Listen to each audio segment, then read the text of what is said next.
Hi readers, welcome back. Great job for being dedicated to your reading and coming back each day to grow as a reader. Welcome back, and I'm so excited to continue with Biographies, episode 3. So we have been researching Jane Goodall through reading biographies, nonfiction books written to inform us about a specific person. So we have read Meet Jane. Last episode, we read Little People, Big Dreams, Jane Goodall. And today, as we continue to talk about the things that biographies tell us about, we've talked about childhood and traits. Today, we're going to dive into challenges and legacy. Challenges that this famous person had along their journey, and legacy. What is legacy? We're going to talk about that today. It's important for us to know all of the different parts that an author may provide for us to get to know this person better. So, challenges. Of course, an author is going to tell us the great things that happen with the featured person in your biography, but that doesn't always come easy. I would say most of the time it never comes easy. So challenges are going to include things like obstacles, things in life that have helped shape that person, or challenges that maybe had them grow and think and create to be able to become famous, influential, or have a legacy. A legacy is, what is this person known for? And what was their impact on the world? That's your legacy. Because of their legacy, we are reading about them in biographies. So again, we read 2 other books, and then I had a third one, and it's this one about National Geographic, and it's called Untamed, The Wild Life of Jane Goodall. Now, a lot of times people look at these and go, yep, this is a nonfiction. This has to be a fiction book because it's illustrated versus photographed. Not the case, we've discovered. But when I look through this book, I love some of the text features that we can have, being that it looks more like a nonfiction book about the Titanic or something like that. But this one, when I open up the cover, I can see that it has a table of contents. One of the text features of a nonfiction book is table of contents, and this will tell me on what page I can find certain things, and I couldn't believe it. I looked down the table of contents to read what I was going to learn about. Chapter 1, page 10, childhood, right there. And then I keep going, the last chapter of the book, chapter 5, page 66, the legacy. So this book absolutely covers childhood, legacy, and everything in between. And I appreciate so much that they're using some of our key terms in this book. So I'm going to turn to the section about legacy really quick, and that's going to be chapter 5, page 66. All right. And in this book, I also see pictures with captions, headings, subheadings, some great information. Jane's Organizations is this page, and it talks about the Jane Goodall Institute, Roots and Shoots, and To Care, which is all the foundations that she has created. And then I turn the page and it goes into the legacy. So as we're reading this, I want you to also think about what are some of the challenges when you're reading that your influential person has faced. And I want you to also think about, why am I reading about them? What is this person most known for? So I'm going to be reading parts of this book, Untamed, and I'm going to specifically be reading the chapter, The Legacy. Here we go. Making the world a better place for animals. Because Jane Goodall risked her life again and again in the wild to study chimpanzees, 50 years later, the field of chimpanzee research looks completely different. Making the world a better place for animals.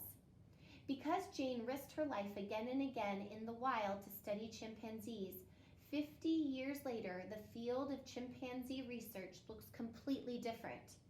Jane showed the world that our nearest ancestors were worth observing and understanding.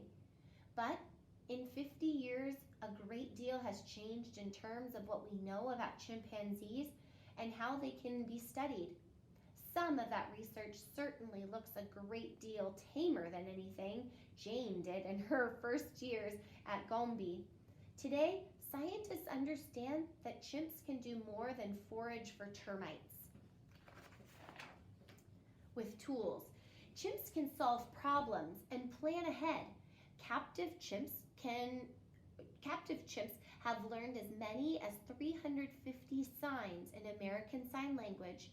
Chimps have also produced drawings and paintings which, on occasion, have been sold for thousands of dollars at auctions. Zoologist Desmond Morris first observed a chimp, Congo, who learned how to create art. At age 2, Congo began to draw, and by 4, he had made more than 200 abstract compositions. Congo mastered circles. He balanced compositions on one side of the page. He painted in a fan pattern. And when he threw the artistic temper tantrums, if his creation was taken away too soon. It goes on to say that some of the scientific breakthroughs in the past 50 years have dramatically changed how animals can be studied and what can be learned from them. And then the story continues on with it saying this. Jane observed that chimpanzees use gestures and expressions to communicate in the wild, but they can even replicate a human sign language. Washoe, a female chimp, began the first to communicate in ASL, and she learned 350 words and actually taught some signs to another chimp. Wow, Jane Goodall discovered that. She also had discovered some advances in technology during her time studying chimpanzees. The book says that she did all of her work with binoculars, pen, and a pad of paper, but now field researchers carry laptops and computers to record the data quickly and use radio collars to follow chimps being re-released into the wild. Satellite imagery allows scientists to measure accurately the habitat of chimps and the changes over time. With GIS, the Geographic Information System software, scientists can map chimp activities and the natural resources in the area. So even while we're sitting here at home, an interested person can now take flight over Gombe while reading a blog entries from those working there in the forest. Wow. And as I continue to read, I'm learning about how they're using DNA now. And all of this started because of Jane. They also talked about in technology, advancements in photography. As Jane would photograph a lot of these animals and draw them, the photographers are becoming more advanced. And here's how this section of the book finishes off. The young scientists going into the field today have new technologies, new methods, and new computer programs at their disposal. These advancements allow scientists today to study chimpanzees with great precision, detail, perfection. For more than 50 years, chimpanzees and our relationship to these animals have been the focus of Jane Goodall's work. As a child, Jane knew that she wanted to go to Africa and be with the wild animals. After she accomplished that dream, she used her fame to fight for animals on Earth. Jane believes that anyone who loves animals can make that passion and turn it into a path for life. All animals matter, all life matters, and our planet can be changed by one small action at a time, by helping one animal at a time. As Jane has said, together we can make the world a better place for all living things. Wow, what an inspirational person. So Jane Goodall's legacy is how we research animals, how we care for animals, how we care for our forests. We know that she has made a huge impact on animal research. She is still with us today, so her impact is only going to improve more, but no matter what, her legacy is what she has accomplished in her lifetime, and hers continues to grow. but we will always know Jane Goodall for being that scientist that changed the world for us, for chimpanzees. Now, along the way and along the journey, we have to know that Jane experienced some challenges. One that we know already is she couldn't afford to go to college. She saved every single penny that she could. We knew that she had to earn the trust of some of the chimpanzees to even watch them.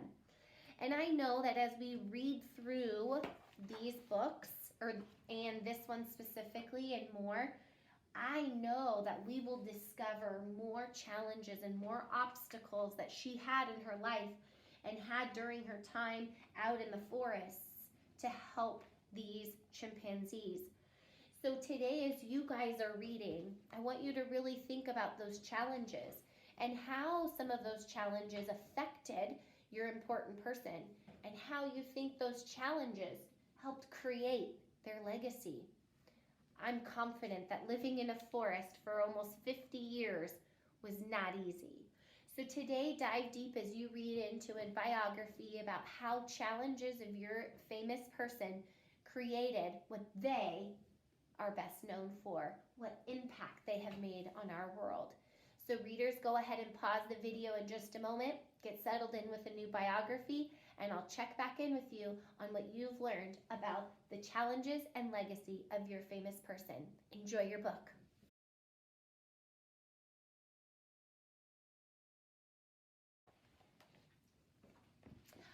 Well, reader, I've been reading further into this book. There's a lot of content in here, but I was really enjoying trying to discover some of Jane's challenges. And just reading into, especially when Jane first moved to Gombe in Tanzania, it was saying, and I didn't even think about it, but she went in as a lady by herself into this game reserve, and she went in there unarmed, untrained, into this whole new world. She had to build her own little camp, protect herself from wild animals like bush pigs, hippos, pythons, crocodiles, leopards, and small creatures. That was their territory. She was invading their territory, and she had to really go in there and find a safe place and create a safe place for her to live. Then I also was reading further about how frustrated she got. So one of her challenges was coming into this space and not being able to find chimpanzees there. I can only imagine living in the middle of a forest by yourself, worried about all these creatures around you, and then not being able to do your work. That could absolutely be frustrating. And what makes a person have a legacy and be important is they push through those challenges. And I'm confident that all of those challenges led up to her dedication to saving and becoming, I love this title, a celebrity scientist. The price and possibilities of fame. Price, the challenges. So there are lots of great things that mold us as people, and I use this opportunity to just share with you that think about these people who've left a legacy in our world. You can too. Leave a legacy by facing challenges with confidence, with determination, just like the character traits that we've seen in Jane Goodall. You too have a legacy to leave for this world. You too will face challenges, but with your character molding you, you guys can do amazing things too. You've grown today as a reader by just checking in and doing the hard work today. So I look forward to seeing you on episode 4 of our biography unit. Way to go. I'll talk to you soon. Enjoy your good book. Bye-bye.